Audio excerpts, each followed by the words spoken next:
हरिः ओम वक्रतुण्ड महाकाय सूर्यकोटि समप्रभ निर्विघ्नं कुरु मे देव सर्वकार्येषु सर्वदा। प्रिय दर्शकों नमस्कार, मैं पंडित विश्वकांत शर्मा ज्योतिषाचार्य आज के वीडियो में आपका हार्दिक स्वागत करता हूँ। पिछले वीडियो में हमने कालसर्प दोष के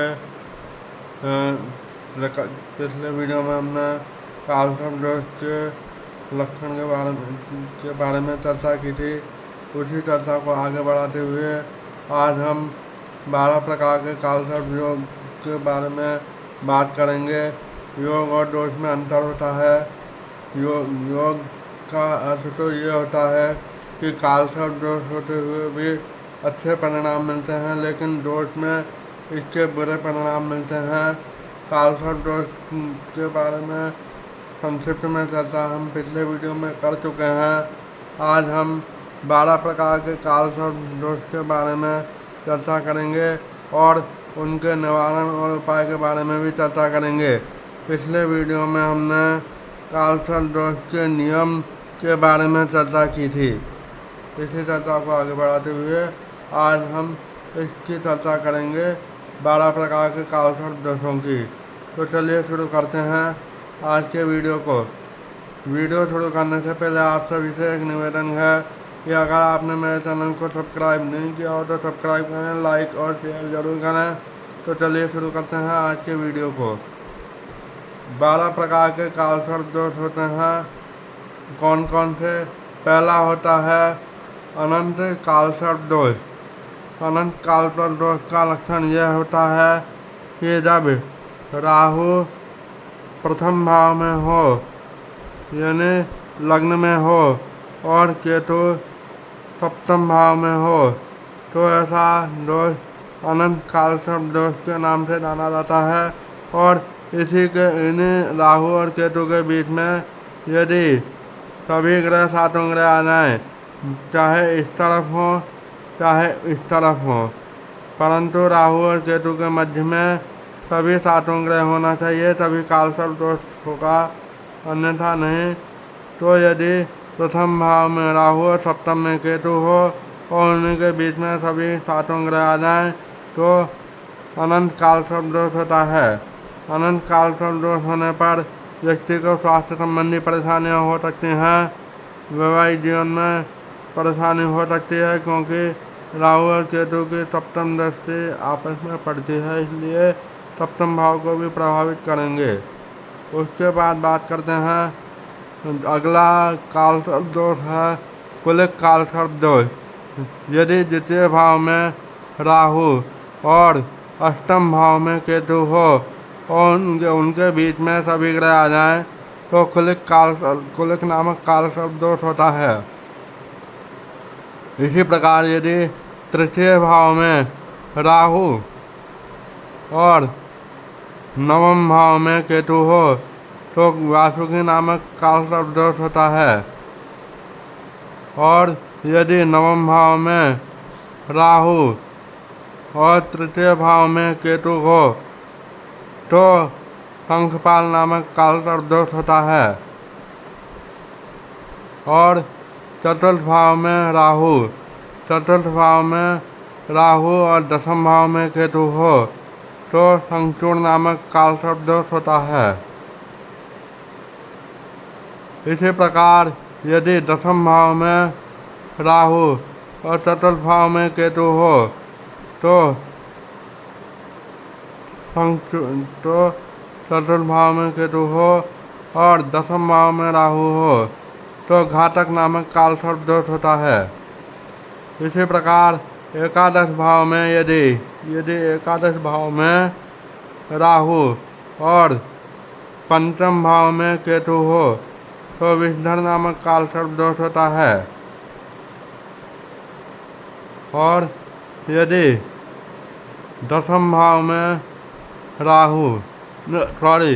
यदि द्वादश भाव में राहु और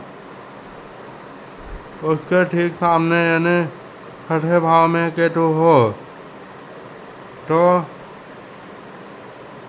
शेषनाग नामक कालसर्प दोष होता है। उसके अलावा पंचम भाव यह है पंचम भाव में राहु और एकादश भाव में केतु हो तो पद्म काल सर्प दोष नामक काल सर्प दोष होता है। पद्म नामक काल सर्प दोष होता है यदि पंचम भाव में राहु और एकादश भाव में केतु हो तो। उसके बाद आता है महापद्म काल सर्प दोष। यदि छठे भाव में राहु और द्वादश भाव में केतु हो तो महापद्म नामक काल सर्प दोष होता है। और यदि लग्न में केतु और सप्तम में राहु हो तो तक्षक नामक काल सर्प दोष होता है। और यदि द्वितीय भाव में केतु और अष्टम भाव में राहु हो तो कर्कोटक नामक काल सर्प दोष होता है।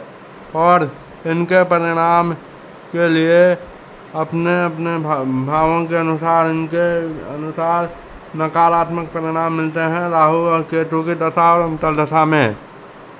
और राहु और केतु की अंतर्दशा में या दशा में इनके अगर उपाय किए जाएँ तो इनके दुष्परिणामों से बचा जा सकता है।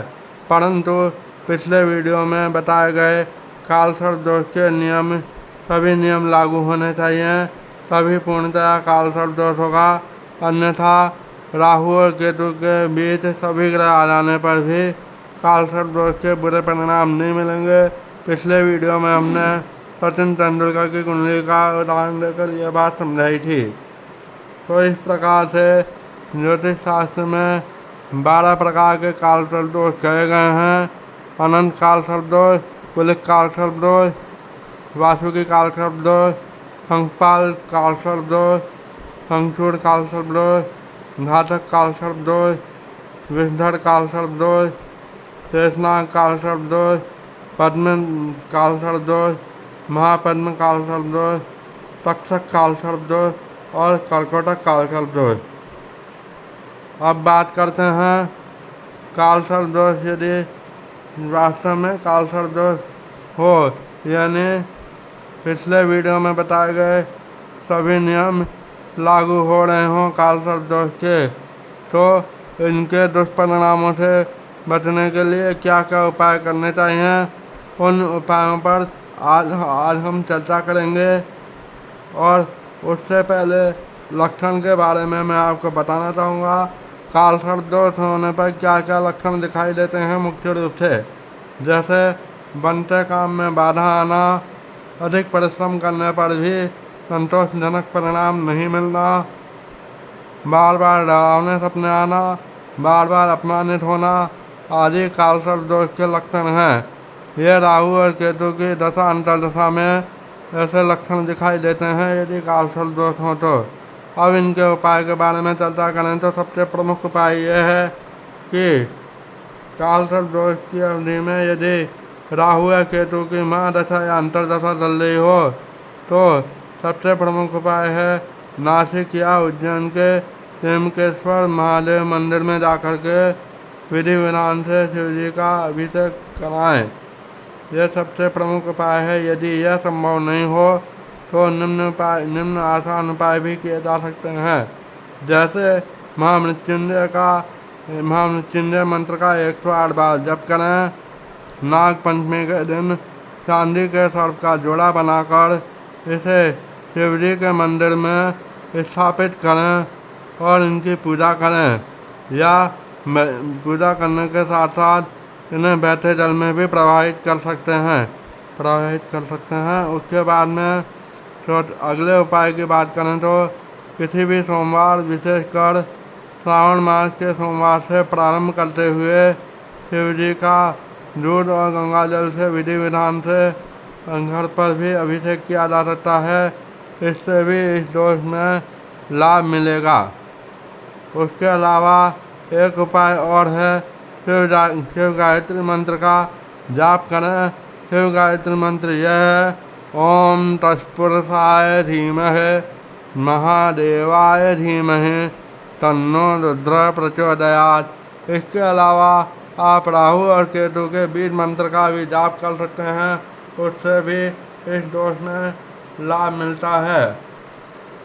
आज के वीडियो को यहीं समाप्त करते हुए अगले वीडियो में हम नए विषय पर चर्चा करेंगे। तब तक के लिए नमस्कार, जय श्री कृष्णा।